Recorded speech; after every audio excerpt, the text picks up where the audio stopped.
Alright, hello YouTube. I'm coming back. I'm going to do a little bit of an update on the video log. Been taking a little bit of a vacation, more or less, taking it easy. Spending a lot of time with Sparky, doing a lot of fishing, but I digress. Need to get to work on the purpose of this video. There's a lot to catch up with. As always, I'll read a piece of the Constitution. I think I'll start with the First Amendment, as always. That's something to always be read. And the First Amendment to the United States Constitution. The first 10 amendments, the Bill of Rights, were ratified effective December 15th, 1791.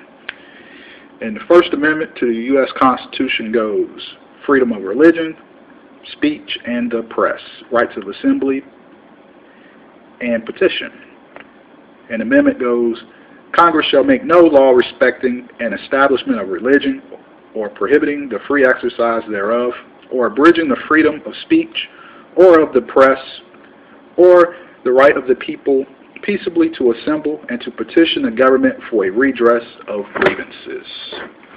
That is the beloved First Amendment to the United States Constitution. But let me get to work on this here article that I have before me. It's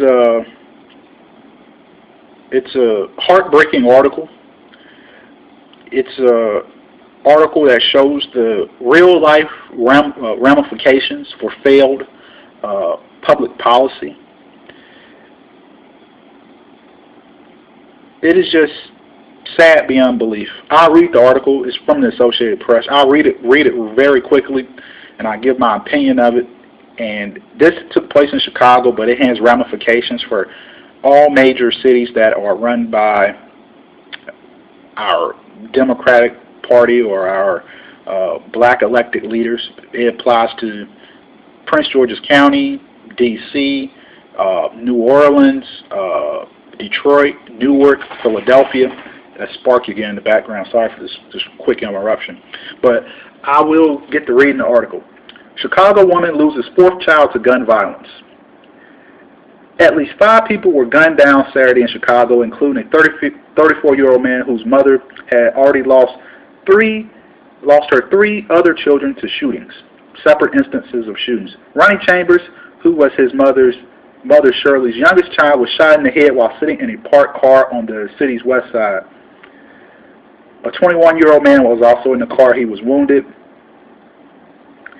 Shirley Chambers, whose 2 other sons and daughter were shot in separate attacks more than a decade ago, was left grieving again on Saturday. It was reported by the local media there. She says she's totally lost because she lost her only son. And it goes on to give each of the incidents where each of her children were killed. But I'll scan on down through the article, and it says Chicago's homicide count eclipsed 500 last year, the first time since 2008. I believe that was the year 2012 where they had over 500 homicides. And it goes on to say in the 1990s, Chicago was averaging around 900 homicides a year. Okay, where does the Constitution fall in with this? Well, the Second Amendment is, in my opinion, the most important constitutional amendment there is to the Constitution. As a matter of fact, I believe that the Second Amendment should be the First Amendment. Because let's ask a very simple question. What use is the freedom of speech if you're dead? What use is the Fourth Amendment right to search and seizures? What use is due process in the 14th Amendment if you're dead?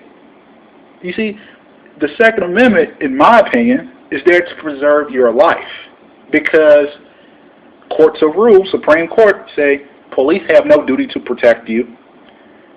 Then there's something where you have nothing but blanket immunity, not only for the police, but for the legislative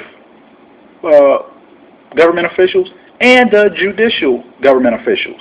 There's something where prosecutors have immunity, people that are I lost my train of thought. I apologize. Just for a second. The legislatures, that's the word I'm looking for. Legislatures, the legislative bodies, they have immunity. So if they pass bad laws, you can't go and say, well, since the mayor of Chicago, he passed an ordinance or a law saying I can't carry a weapon to defend myself. Well, since my child was killed, I want to sue him for passing this bad law. Well, it doesn't work that way. He's got immunity. Can't sue him. No theory. Matter of fact, when they had that recent shooting in Connecticut, it was a terrible tragedy. Some of the parents were actually going to sue the state of Connecticut. And the Attorney General for the state of Connecticut, he was like, I don't know what theory you're going to sue under. He was trying to be delicate and polite because that was a political high issue, but he's politely telling them, you have no grounds to sue us. Nobody in the school was armed. I mean, it's sad because the sadness I have is that people really believe this. They really believe in the policies that the politicians pass. I believe some of the politicians really believe in these policies. And people are literally dying. I mean, what do you say to this woman like this? And she's anti-gun. What do you say to her? She sacrificed all four of her children to these failed policies of the city of Chicago, of the state of Illinois. Okay, as a parent, I'm not a parent, but as a parent, isn't your first priority to make sure your children stay alive? So after her first child was murdered, even if she doesn't have a penny to her name, she don't have shoes on her feet, couldn't she grab her three remaining children and literally walk them out of the city of Chicago? I mean, wouldn't you want to flee that place like Sodom and Gomorrah? I mean, leave and not look back. Even if she had to walk barefoot from Illinois to Ohio or to wherever, reflecting back on this, was it worth staying? Is Chicago worth staying and being a part of that community? Is it worth dying for?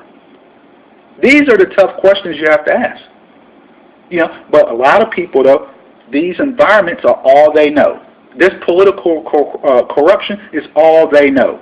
And it transcends Prince George's County. Just look at the political corruption in Detroit. The former mayor, Mr. Kilpatrick, he's about to do something like decades. That's what the U.S.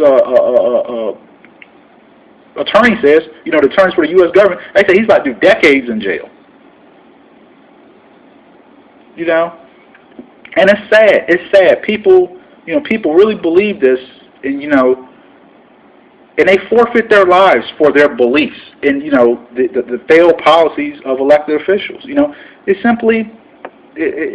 simply doesn't work. And it's so sad. And you would think with the policies they have in place, right? Let's say Chicago or Prince George's County, things would get better. Things would improve. But look at Prince George's County. Violent crimes off the charts. But, and they say, well, we're at historic lows for violent crime. So it's a good year in Prince George's County. They have 60 homicides. But just across the Potomac River in Northern Virginia, many of the localities down there, they go a whole year with 0 homicides. So it's all in how you have the benchmark. It's where you set the goalpost, But,